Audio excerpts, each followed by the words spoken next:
5 seconds to go.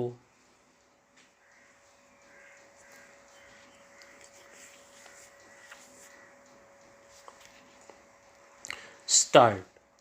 Mr. Chairman, as we are aware, for several years in the past, I had been intimately interested in the financial and economic problems of my country. I am glad that this conference has been devoting a great deal of attention to the problems of inflation and recession in which the world has been so intensely and seriously involved during the last few years. My interest in matters of finance and economics has been both official and personal.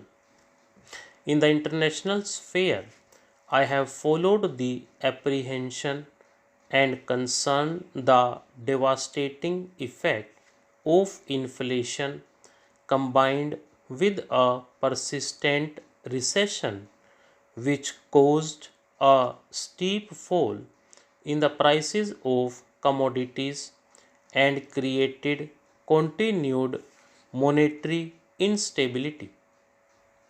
This has given a severe jolt to the economy of so many countries throughout the world, whether they are developed or developing countries.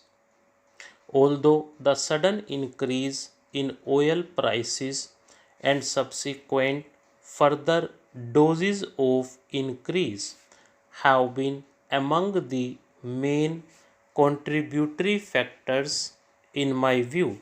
National policies in trade and monetary field cannot be completely absolved from blame.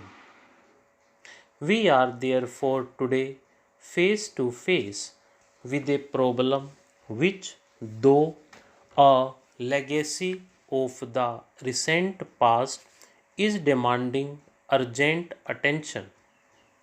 The problems are with us and will continue to plague us in future.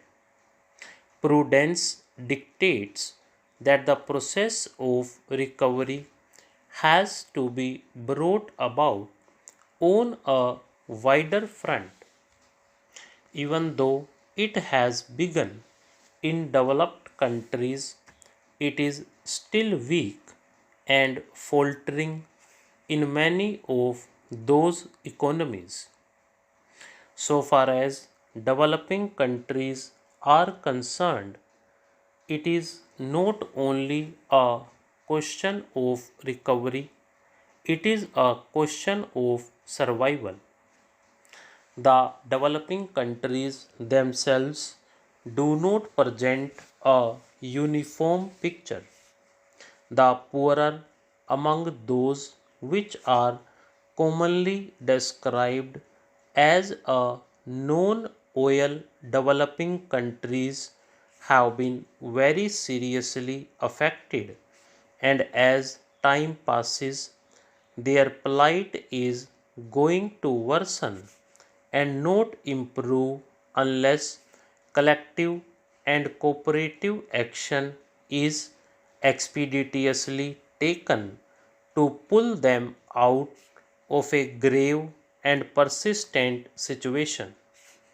Their collective balance of payments deficit, which was in the region of $9 billion per year in the early 70s, has reached an appalling dimension of between 30 to 40 billion dollars. Earlier developed countries had also run into such deficit, but they had in their favor strength and resilience of their economies, their measure of mutual help, and large access they had to liquidity provided by International Monetary Fund helped them considerably to bear shock. It is quite obvious in the circumstances that the developing countries would find themselves in unenviable situation. On the one hand, their economy has further grievously worsened during the last 6 or 7 years for reasons not only beyond their control but also beyond their capacity to retrieve.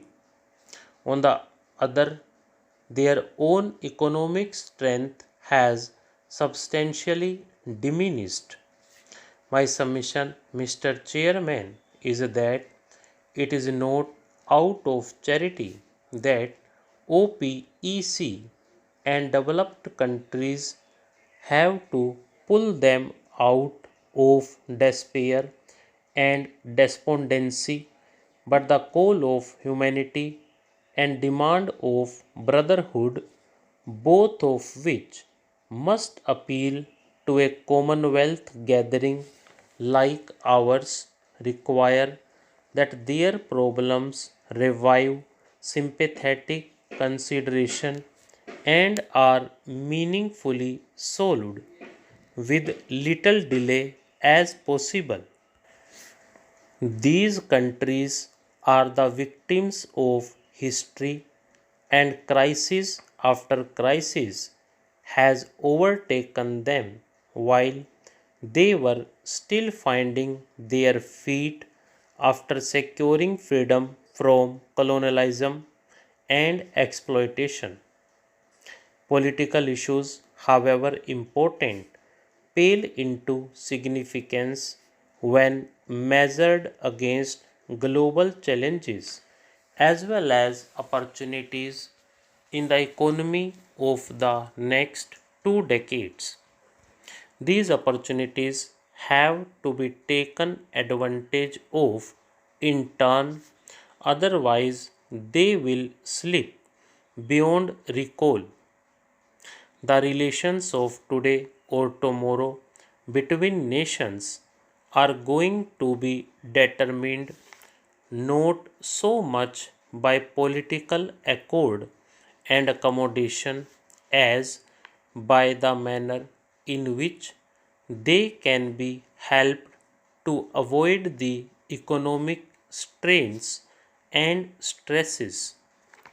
The problems of poverty, unemployment, and underemployment, and of removing inequalities in a world which is becoming more and more aware of gaps and shortcomings and more intolerant of failures and shortfalls in the performance are placing a grim burden of responsibility of government with limited resources at their command. For several years, the world community has made loud professions of containing the expansion of poverty and reducing its incidence. For several years, a search for the eradication of poverty and through its elimination of a major threat to world peace and stability has been going on. May I remind this gathering that empty stomachs are no respecter of persons or institutions. However, new international economic order about which many pious sentiments have been expressed since the sixth special session of the UN General Assembly must not be allowed to remain an utopian dream. For the time being, it is the only answer to the problems that we have been discussing.